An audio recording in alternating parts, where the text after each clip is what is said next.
আনকোরা দল নিয়ে নোয়াখালীর বিপক্ষে জয় তুলে নিতে পারলেও টুর্নামেন্টের টপ ফেভারিট টিম রংপুর রাইডার্সের কাছে কোনো প্রকার পাত্তাই পেল না চট্টগ্রাম রয়্যালস। ফলাফল, নিজেদের প্রথম ম্যাচ জিতেই এবার বিপিএলের শুভ সূচনা করল নুরুল হাসানের রংপুর রাইডার্স। আর এই জয়ের ফলে বিপিএলের পয়েন্ট টেবিলের টপে পৌঁছে গেছে রংপুর। অন্যদিকে নিজেদের প্রথম ম্যাচ জিততে পারলেও দ্বিতীয় ম্যাচে হেরে বিপিএলের পয়েন্ট টেবিল নিচের দিকে নেমে গেছে শেখ মেহেদীর দল। তো চলুন আর বেশি কথা না বাড়িয়ে দেখে নিই রংপুর বনাম চট্টগ্রাম মধ্যকার ম্যাচ শেষে বিপিএলের পয়েন্ট টেবিলে কোন দল কোথায় অবস্থান করছে।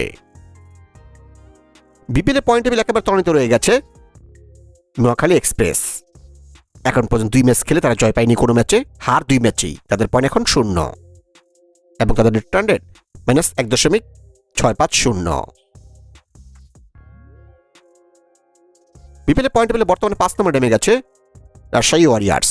এখন মোট 2 ম্যাচ খেলে তারা জয় পেয়েছে 1 ম্যাচে, হার 1 ম্যাচে।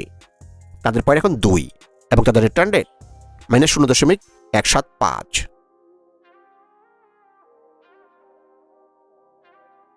বিপিএলের পয়েন্ট টেবিলে বর্তমানে 4 নম্বরে রয়েছে সিলেট টাইটান্স।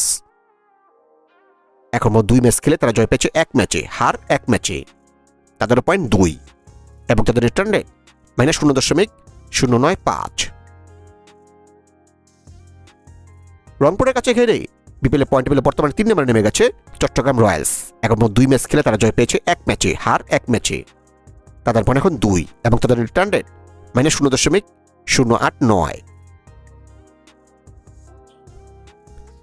বিপিএলের পয়েন্ট টেবিলে বর্তমানে 2 নম্বরে অবস্থান করছে ঢাকা ক্যাপিটালস।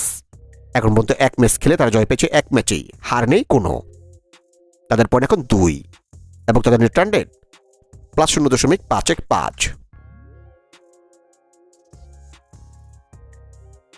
এবং চট্টগ্রামকে হারিয়ে বিপিএলের পয়েন্ট টেবিলে বর্তমানে 1 নম্বরে পৌঁছে গেছে রংপুর রাইডার্স। এখন মধ্যে 1 ম্যাচ খেলে তারা জয় পেয়েছে 1 ম্যাচেই, হার নেই কোনো। তাদের পয়েন্ট এখন 2 এবং তাদের রিটার্ন রেট +2.310।